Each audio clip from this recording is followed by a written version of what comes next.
Well, classes were canceled today because of the water main break, and that means the bars were open early. Right behind me, you saw that Crystal has been packed since about 11 o'clock this morning. The pub also opened up. They said the water's not safe, but the beer is fine. Also said frack water, drink beer, so you know the students at Ohio University. We're excited to have this day off. All right, so we're out here in Nelsonville, New York, and I'm trying to find my next fan of the week, but I'm having trouble finding anyone.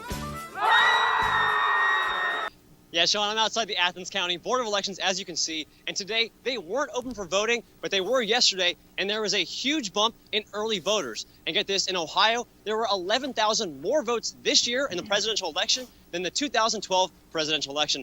The Cincinnati Reds were in Athens this evening for their annual Winter Caravan Tour. Now, this kicked off day one of their East Tour. Some of the familiar faces, broadcaster Jeff Brentley, the Cowboy, as well as general manager Dick Williams, and right beside me is Reds Hall of Famer and World Series champion Eric Davis. So, Eric, what's it like to get out and talk to the people with the baseball season right around the corner?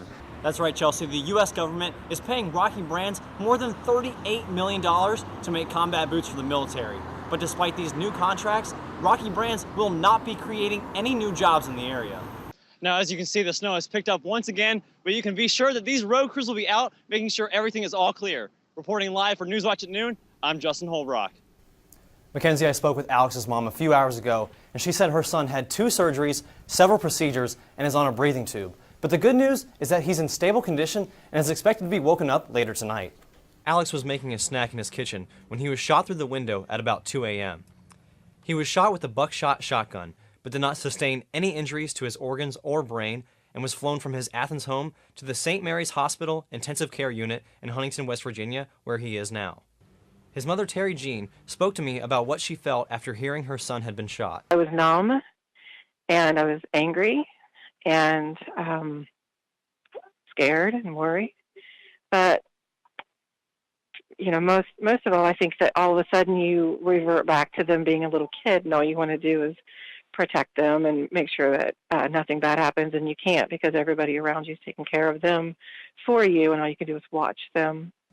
Now, what Terry wants most of all is for a dialogue to start in the community to figure out if anyone knows any information that might help the police catch the shooter. Now that Alex is safe and he's going to be recovering, I really want to find out who did this to my son and why they did it. And this is an attempted murder, and I want that person brought to justice. According to Terry, Alex had been talking to those on the scene after he was shot and said he had no idea who would want to hurt him. For a little more background on Alex, he graduated from Alexander High School and is the owner of the Thunder Bunny Tattoo Parlor located on West Simpson Avenue. He's also the father to a 6-year-old and is a well-liked and well-respected member in the Athens community, according to his mom. Now, if you have any information, you can call the Athens Police at 740-592-6606. Reporting live in the newsroom for WOUB, I'm Justin Holbrook. For more than 20 years, Nathan Kitts worked in the healthcare field at the Holzer Medical Center in Jackson. But after all those years, he never lost his passion for barbecue, which led to the creation of Rowdy Smokehouse. You get to a certain point in your life when you think, it's either now or never. I've always said I wanted to try something different, wanted to do something different, and it just got to the point where I finally had that opportunity to jump, so to speak. And so I took that leap of faith, and it just become one of those things that you kind of get consumed by, and you just run with it. He's been running with it for more than 3 years now, with Rowdy's, named after his 4-year-old son, having something in common with Nathan's old job.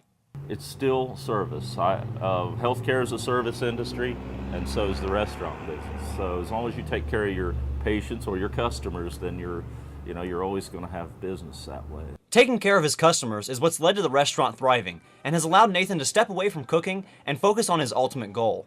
The catering business, I think, is where I really want to focus. I wouldn't mind if the restaurant becomes an advertisement for my huge catering company eventually, is what I'd like to say. And his reason for loving catering so much? It's fun to do.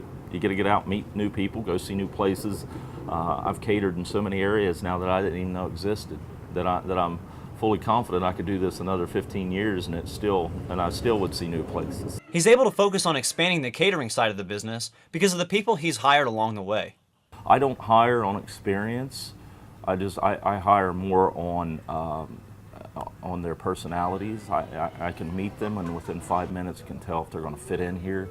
and you can just sense when somebody is that's good with people and such, and has a good heart, so to speak. You can tell, and I'll take those people even when I don't need someone, because eventually we'll find a place for them. When he's not working on the restaurant or spending time with family, Nathan spends his time working as a board member on Jackson's homeless committee and offers food to people even if they don't have the money to pay for it. I know it's just one meal, it's one day, but you know, to let people know that we're here, you know, we're here to help if they need something, that's the most rewarding thing. And only one question remains after making the leap to food service. Would I go into food business again? Only if it was barbecue.